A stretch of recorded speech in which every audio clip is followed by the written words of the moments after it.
So we're going to start chapter 6, section 5 today, which is the last section of this chapter. So hopefully we'll be able to get through this video a little bit better than I got through the last one. Got a few interruptions on that last one, and then I just kind of blew it all up there towards the end. Got a little music in the background. I had to turn that down a little bit before we get going here. So we're on the last section of the chapter. So we're just going to be solving equations by factoring today. So we've got the factoring part taken care of.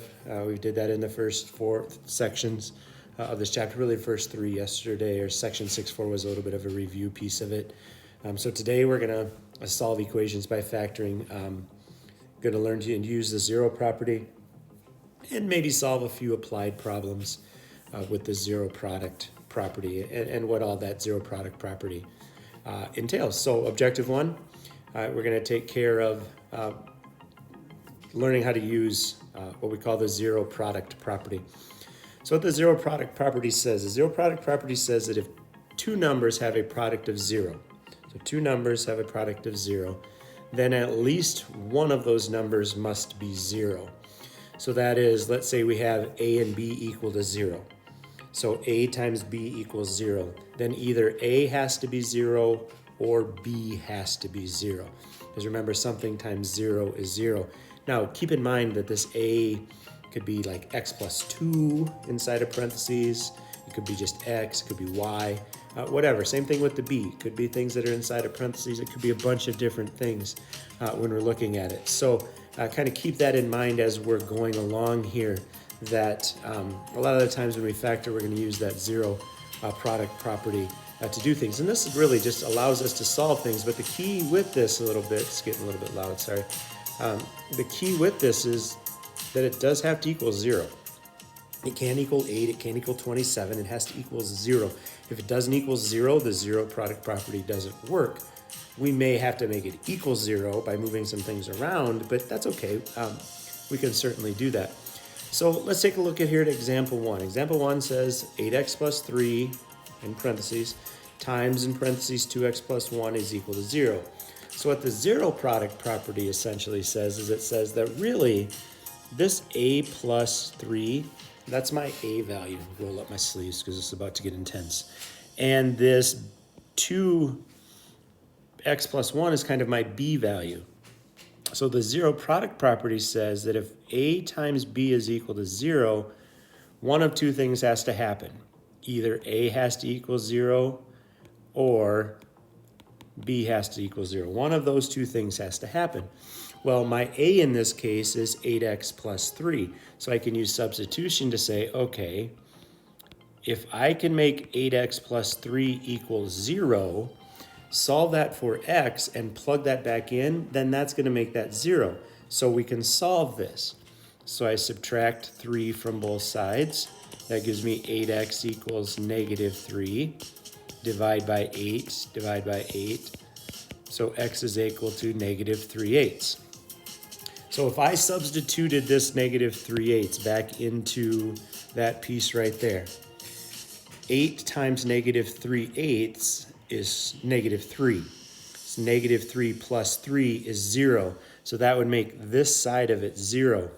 It doesn't matter what this other side of this is going to be. This other side is going to be something like negative 6/8 plus 1 or whatever it is. It doesn't matter. I've made that left-hand side in this case equal to 0. And 0 times anything is 0. And that's what the zero product property says. Okay, so that's the first one. So that's one of your solutions. There's actually 2 solutions to this because we've got this or statement, b could equal 0. So my b value in this case is 2x plus 1. So then we say 2x plus 1 equals 0. Solve that. 2x equals negative 1. Divide by 2. X is equal to negative 1/2. So that's my other solution.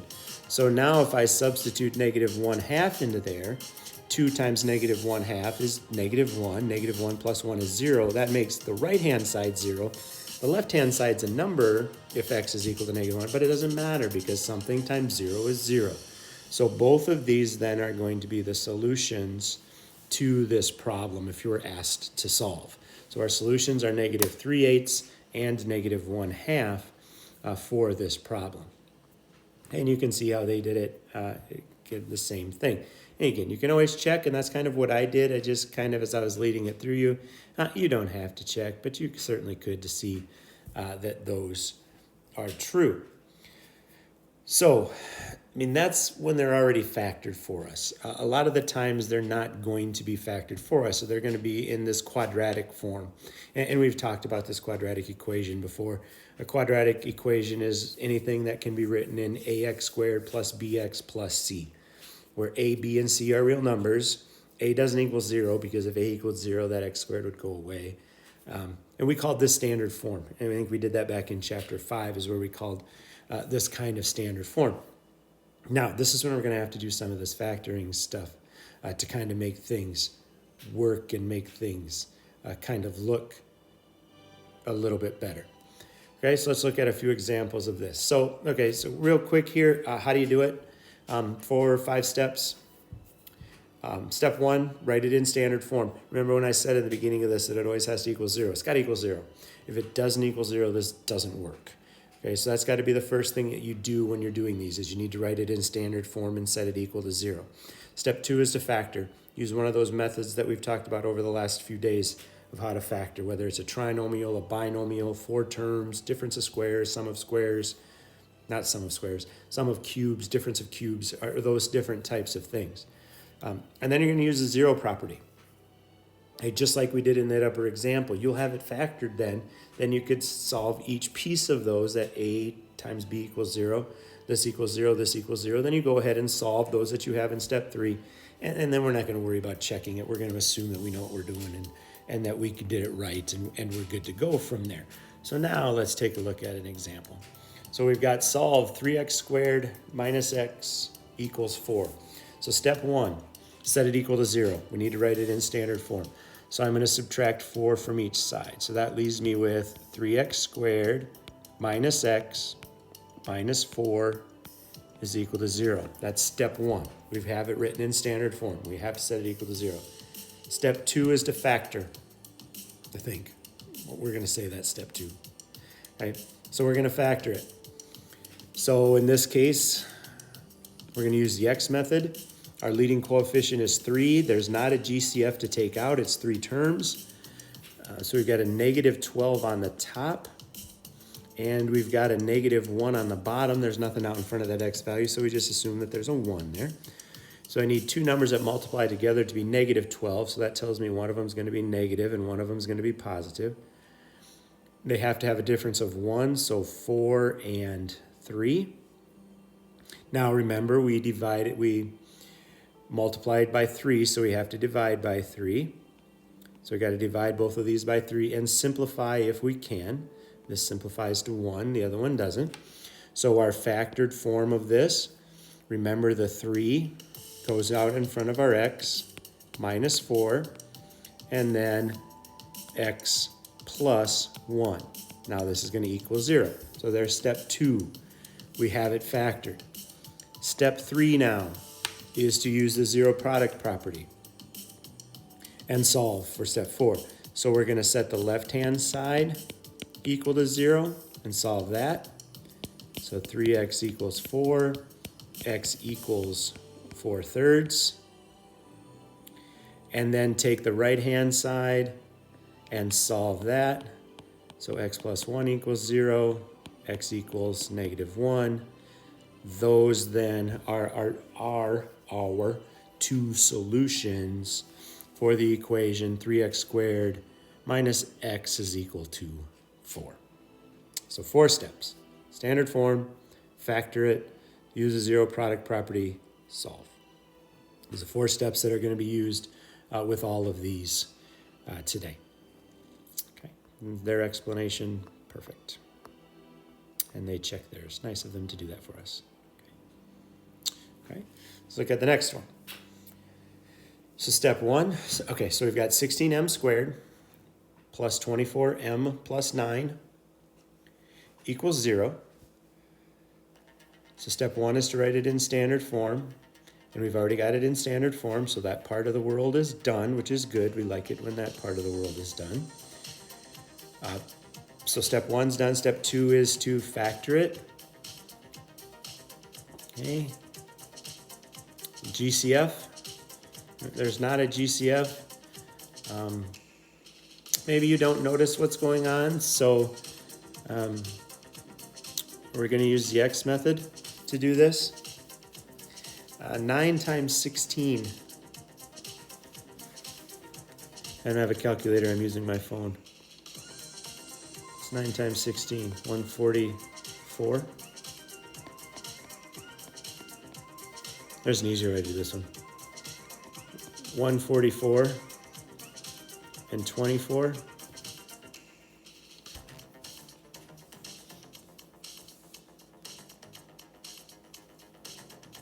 Twelve and 12. 12 times 12 is 124. Okay, and now I've got to divide by 16. Tried to use white there, that wouldn't work very well. Got to divide by 16, and notice they're the same. And reduce 1, 2, 3/4. So it's m plus 3/4, which we probably wouldn't have put, because you know how to do that by now. So that's 4m plus 3 and 4m plus 3. Okay, so now we can see what's going on here a little bit, but they're the same thing. You're just going to have the same solution twice. But so now we're going to solve. Set it equal to 0. We only need to do one of them because it does it twice. So 4m equals negative 3, m equals negative 3/4. So there's your solution. And you don't need to do the right-hand side because it is the same thing. Because I could have rewritten this as 4m plus 3 squared equals 0. Those are equivalent to each other. This was kind of one of those perfect square trinomials that you could have done the shortcut through, and I'm guessing when I show you what they do in the book, that's what they're going to do. So that's why I did it this way, to show you don't have to necessarily do it this way, but when you're looking for your factors in there, you got to use your clicker sometimes to make sure you're good to go, because they can get a little bit more difficult sometimes if you don't. So let's see what they did. Clear that off of there. Again, they factored it. They did this sum of squares, the 16. Square root of 16 is 4. Square root of 9 is 3. 4 times 3 is 12. 12 times 2 is 24. So that's why they could do it right away. And they used the zero product property at the same solution that we did. Okay. The next one. Now it's two terms. Okay, so it's not trinomial anymore, but we still have to make sure it's in standard form, and it is. When you've got two terms, you're going to make sure that you look for a GCF. Take out a GCF first. So we've got p squared plus 12p equals 0. Common factor they have, I believe, is probably p. So if I take a p out of there, that gives me p plus 12 equals 0. So still use the zero product property. You've still got a left-hand side and a right-hand side to this. It's just the left-hand side is already done for you. P is equal to 0. The other one then would be p plus 12 is equal to 0, or p is equal to negative 12. So there are your two solutions for this one, and get that going. So two terms, make sure you look for a GCF when you are doing these, okay? And again, same thing that we just did. They just went really fast. We're gonna bounce back to this one, see if it'll just, nope, it won't. So we'll just move on, because I think you're okay with that. This one, this type of question we are not going to do. No, this one we might. Okay. So we've got 3n cubed plus n squared equals 4n. So standard form for this one looks a little different than a quadratic because we've got n's and everything. So when we do this one, we want to list it from the largest exponent down and still set it equal to 0. So our largest one is 3n cubed. So I'm going to put 3n cubed plus, then we've got n squared. I need to move the 4n to the other side, so that's minus 4n. We're going to set that equal to 0. Okay, so it's in a standard form. Next rule, you have to take out GCF. There's an n in each of these, so I'm going to factor an n out. So that leaves me with 3n squared plus n minus 4 equals 0. Okay, so now we got one of the answers. We know n could be 0, but we've got this trinomial here in the middle. Since we have that trinomial in the middle, we do need to factor that trinomial. So negative 12 on the top, a times c, and 1 on the bottom. I think we've done one similar to this thing, but now I think our 4 is positive and our 3 is negative. But again, I have to divide by the 3, so that's my a value, and reduce. So now the factored form of this is going to be n. I've got to bring that along for the ride. This gets rewritten as 3n plus 4, and that is n minus 1. So now with the zero product property, the zero product property says that any of these pieces, now there's an a, b, and a c. So we've got an a times b times c equals 0. So either a has to equal 0, b has to equal 0, or c could equal 0. And you can kind of keep that going along. So what makes this 0? Well, n equals 0. 3n plus 4, what makes that 0? Well, you subtract 4 and divide by 3. N minus 1, what makes that 0? Well, n is equal to 1. So there are our three solutions in this case. 0, negative 4/3, and 1 are the solutions for this question. So it's okay. You can have 3 solutions. You can have 10 solutions. It's kind of what these different graphs look like as far as things go. Okay. This is their explanation of it. Okay, so that's really that zero product property. Let's see if we can find a couple of them that we can do a couple of applied problems with these. Okay.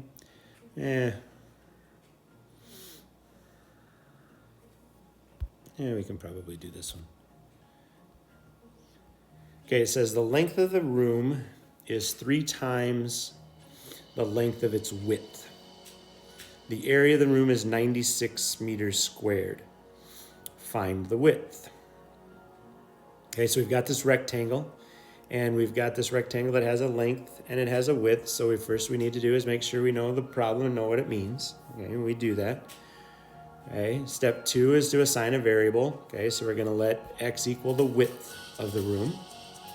So length and width, whatever. So we've got the width of the room. So if the width of the room is x, the length of the room is going to be 2x minus 2, because it says the length of the room is 2 meters less than 3 times the width. So this right here means 3 times the width minus 2. So then if we look at the diagram, we know the area is 96. So if we look at the diagram for this, that tells us that we've got this width of x and we've got this length of 3x minus 2. So the next step then is to write an equation of this. So when we write the equation of this, the equation to find the area of a rectangle is length times width. Well, we knew the width was x. We knew the length was 3x minus 2. And the area was 96. So I wouldn't have written it like them. I would have said the length times the width has to equal the area. It's all the same thing. Now, the key with this one is you can't use the zero product property as it sits right now because it doesn't equal 0. So we have to manipulate this a little bit to see what we can do. So the first thing I'm going to do is I'm going to distribute. I'm going to make this 3x squared, and then I'm going to do this, minus 2x. And because I know I want to put it in standard form kind of ahead, I'm going to move the 96 to the other side. So minus 96, that's now going to equal 0. So I've got now my equation that I've written out by using the distributive property.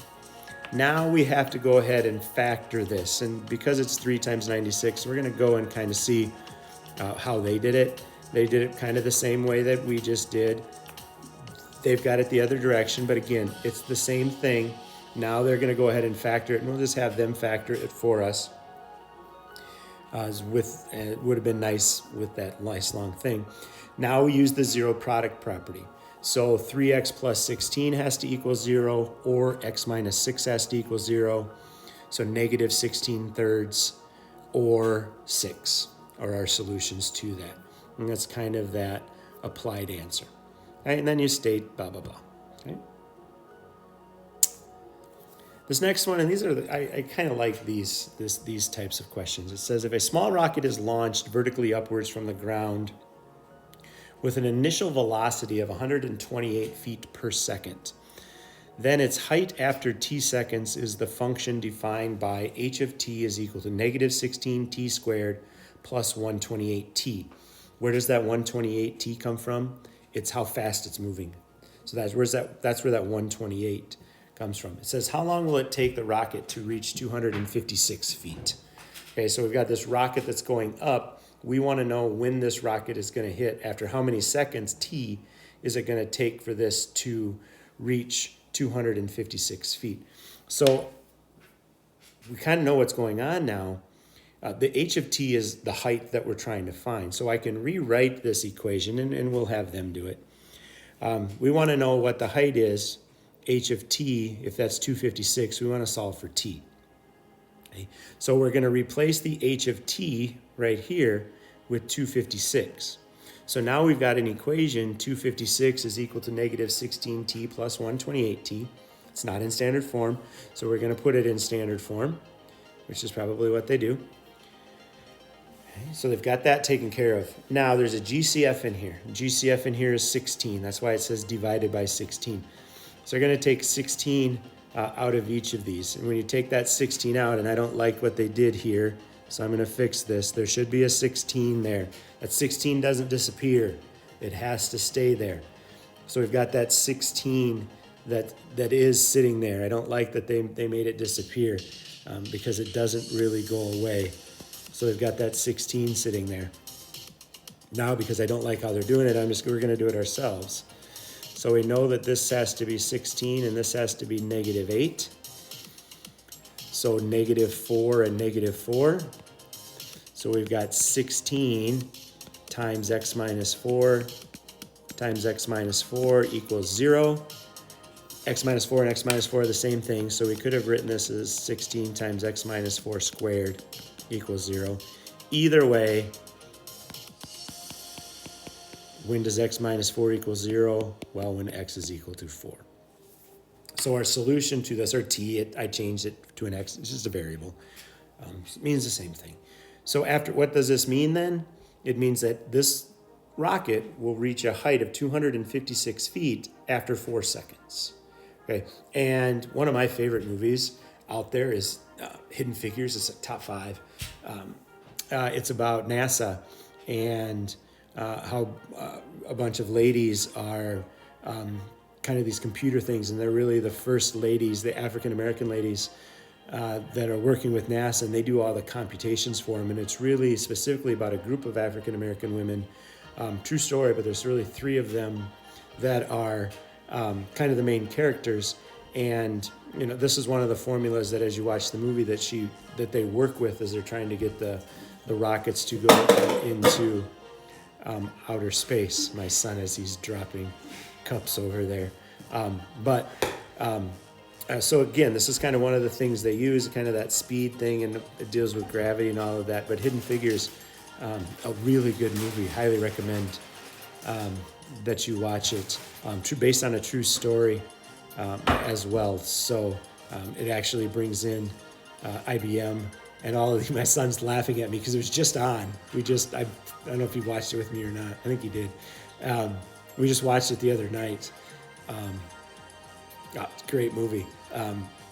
IBM started its computing, and one of the ladies in there learns how to program it, and then she teaches all of her colleagues, her female colleagues, how to program it as well. And it's all about the learning process of, it's a good movie. It's just, again, Hidden Figures is the movie. I highly recommend it. But anyway, got off topic there a little bit, so sorry about that. Made the video a few minutes longer than it probably needed to be, but it's a good movie.